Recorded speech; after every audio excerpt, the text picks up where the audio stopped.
My question is for the Chancellor. So what kind of students can be the benefactor of the scholarship? And may I know your comments about the donation by Dr. Chau? Thank you very much. Thank you. The scholarship program, which Dr. Chau has supported with $5 million, is for the exchange of students from Chinese to Australian universities and from Australian universities to Chinese universities. So it is an exchange between UTS and other Chinese universities for our students. And my comments on Dr. Chau's very generous donation towards this building is that we are extremely grateful. We appreciate his contribution, which has enabled us to finalise this magnificent building. Dr. Chau has made, I believe, a major investment in Australia-Chinese relations and in building Australia-Chinese educational facilities. This university is very grateful for his contribution. Mr. Gehry, would you describe this building as your best one yet? Do you agree with the paper bag tag? That's, you know, I have some children, and I've never tried to differentiate. So, do you agree with the brown paper bag tag that some people have labelled it as? I didn't hear that. Oh, some people have called it the paper bag building. Do you agree with that description? I've been called a lot of things. That works. That's okay. Whatever works is fine. What would you call it then? How would you describe it? Well, most of the buildings get built are just boxes, right? And so the idea that you can humanize a building, you know, the 19th century buildings in Sydney are still the most accessible, their humanity about them. And the modern buildings tend to be cold and off-putting. So the idea of using brick was part of the community here. There is a brick culture. And the sense of movement, creating a sense of movement to replace decoration, is a primitive one, actually. It comes from the fold, which goes back to studies by Michelangelo and many artists over time, over the years. And we were able to accomplish it with normal bricklaying techniques. And the curved parts on the inside relate to the communal activities in the building, so that the more simpler box or square elements are where the offices are. And so it's a container, maybe it's a brown paper bag, but it is flexible on the inside. There's a lot of room for change and movement, which I think in the world today is essential to, there are a few normal things like this auditorium, but the oval classroom is something I've experienced before, that bringing people together in a conference like that, eliminates kind of the hierarchy and invites people, and I've seen it work in an excellent way. The original oval table idea comes from Thomas Jefferson. If you go to University of Virginia, you go to his conference room and you'll see an oval table, and some years ago I experienced that, and it was an inspiration for pursuing that. Can you tell me, how's technology enabled you to create designs that you wouldn't have been able to do in the past? Well, I think 30 years ago or so, I was trying to emulate the world of movement we were in, cars, planes, everything moving. And I thought of using that as a replacement for feeling, to create a replacement decoration. And I couldn't build it. I tried by normal methods, and it was difficult and expensive. And I went to IBM at that time and asked them if they had any new software programs. They connected me with Dassault Systems in France, build airplanes like the 777 paperless. And I embedded myself in their place until they gave me the stuff to try. And the first time I got it successful, I found success with it, is we used it in Bilbao. The structure, the steel structure in Bilbao is made up of many pieces of steel. Not many are the same, they're all different. And if you give that to a general contractor, you know, forget it, you're gonna, price goes up. We trained 6 subcontractors with our system. They went on our software, and the bids for six individual bidders came in 18% under budget with a 1% spread. So that gave you confidence that you could pick the one you wanted, that these were real bids. And then, in fact, they built it for that. When that happened, I had a drink and celebrated, because I knew this was the future, and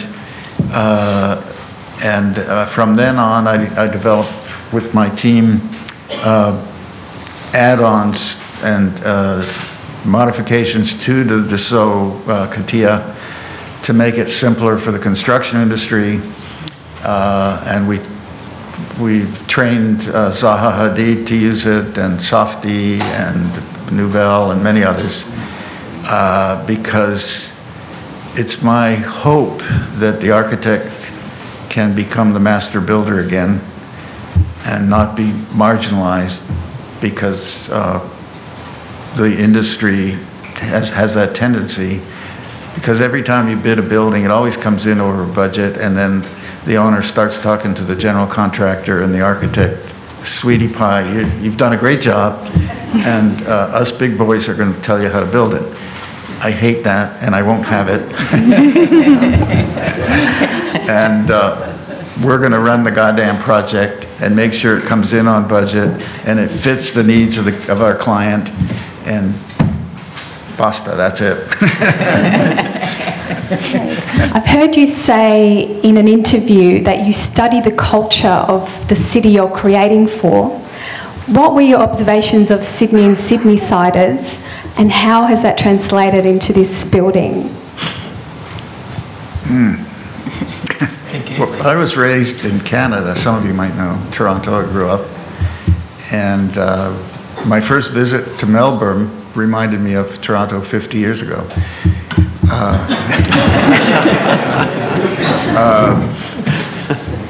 I haven't been back to Melbourne recently. I know it's gone beyond that, but it was a perception. So I felt comfortable within so-called British origins and system, and then the independence from that, and what goes with that.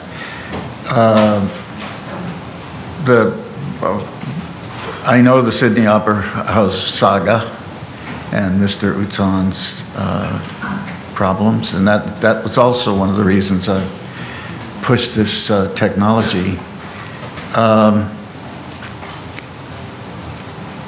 I don't know, there's a kind of a aesthetic here that I was trying to understand, a dignity, hopefully, that isn't in all of your new buildings. So I think mostly people around the world are building the same old stuff, and you've got some real icons here. You've got which you know, you've got a bridge, you've got Sydney Opera House, and a lot of good things going for you. And I tried to fit into that, tried to So this building I wouldn't do somewhere else. You won't see me doing this. I'm a journalism student here at UTS, and I was just wondering how you were hoping this building would inspire students here in their education. Well, if you, let me tell you a story. I was at Harvard, asked to work on the expansion of the Harvard campus, and the president, they had just built a business school there that's built in the 19th century style by a contemporary architect. A friend of mine did it. And it's quite comfortable. Everybody loves it. Even I love it. And the president said to me, Frank, we're going to build a new campus. Everybody loves the business school. Why wouldn't we build this campus, new campus, in the style of that business school? And I said, sir, you are the president of Harvard. You are preparing people for the future. And if you want to tell them they have to live in the past, be my guest. What do you think are the building's greatest architectural achievements, and how do you think it adds to the Sydney landscape? Well, one of the greatest architectural achievements, it's got built on time and on budget. Which is, I think most people, if you ask them, if they didn't know, you asked them if it was expensive or more expensive, they would say yes, just looking at it. And some people would say it's an architectural tour de force by an architect's ego on the outside, has nothing to do with the inside. And some people would say that it's all about the architect. We did spend a lot of time with Roy Green and his faculty and Chancellor Sara. And we talked about, we had the experience of doing one business school, and that they had seen, and the faculties compared notes. And the idea of creating an open system, and this one went much further than the one in the other one. The faculty at the other school created wrote a book about the process, the open process that we created to build these buildings as a model for business. And I think as an architect, artist, whatever I am, I also run a business, and I'm very clear about the need to be fast on your feet, open to change, and to have a building that's not fixed, that has the opportunity for moving walls, knocking things out easily, changing. We have a few fixed points that are kind of the oval room, the terraces, the opportunities for meetings and so on.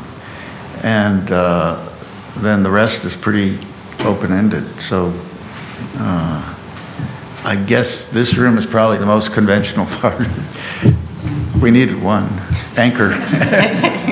Firstly, were there aspects of the building that you couldn't achieve? Were there things that you just couldn't do even with the latest technology? And a very simple question, are you happy with it? What do you think of it now that it's done? Oh boy. So, I'm Jewish and I feel guilty about everything.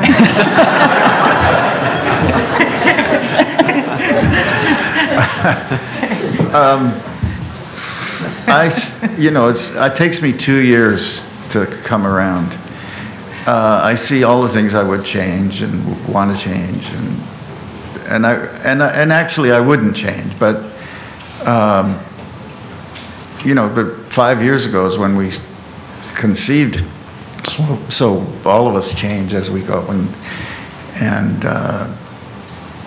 I think I'm pleased with it, but I haven't seen it in an operation yet. I haven't seen the kids here. I haven't witnessed how it's being used, and I'm hoping to do that. I want to especially meet with the faculty today and talk about things that ideas I had, and how they might think about some of the spaces if they hadn't already. But certainly it's open-ended. It's hopefully gives them a spirit of invention, that nothing's fixed. And as soon as you think you know the right way to do something, somebody will come up with some way to take you off on another adventure. So you have to be open for ideas and thinking. And so I think this building can be manipulated over time, will be manipulated over time, and will change as it's being used. And people will invent ways to use it. And I think the tendency to build buildings that everything is fixed for a fixed program is an obsolete notion. And we see that all over the place now. When I started out, my office, the ceilings are open. I didn't cover them up with finished materials and stuff. And now that's become a virtue. Somehow we are asked by very corporate clients to do that for them, to leave it, you know. We don't need all that fussy stuff. So I think there's a changing, constantly changing, and who knows where it's going. We're doing a building for Facebook, for Zuckerberg. It's totally a different paradigm, a different way to look at it. As a construction management graduate of this very university, how did you find dealing with your head contractor, and was it not pleasing to see so many of your students running this particular site? I'm glad you're a graduate of the school, and it was absolutely a joy. I'd have to say that, as you can imagine, the project, as we went into it with a level of trepidation which was soon overcome. Dealing with the teams that were involved, and in particular with Frank and his team, it's a humble environment, believe it or not. It's an environment that allows the university to speak its mind, to be listened to, and indeed the contractor to contribute to that, and as a broader team come up with the product that you see today, the building that we sit in today. It has been, quite frankly, the epitomization of what I'd have to say, confidence without arrogance. Everybody was confident in this process. Nobody was arrogant in the process. And the combination of those things really allowed us to end up where we are today. I know that Dr. Chau was instrumental in bringing you to this point and original recruitment in the project. What was it like working with him and your shared vision for this building? Well, since I don't speak Chinese, it was not... it was done through interpreters, but his wishes and for excellence and for innovation was paramount. When we started the project, before Dr. Chau became part of it, the budget for the building, we were only able to do a lower level box, and we did some studies on it, and we were on the way to doing that. Because there's no campus, real campus, the university was hoping for something that was visible from all around, so that connect to the original UTS tower, and that could be seen on the skyline. With the grant from Dr. Chau, we were able to explore that body language of the building, and it gave us the opportunity to do something. Without that, it would have been a much different building. So I think I'm eternally grateful to him, and he understood from the beginning what that all meant. He was complicit with his family. They saw the models, we discussed the options, and he pushed the button, so to speak.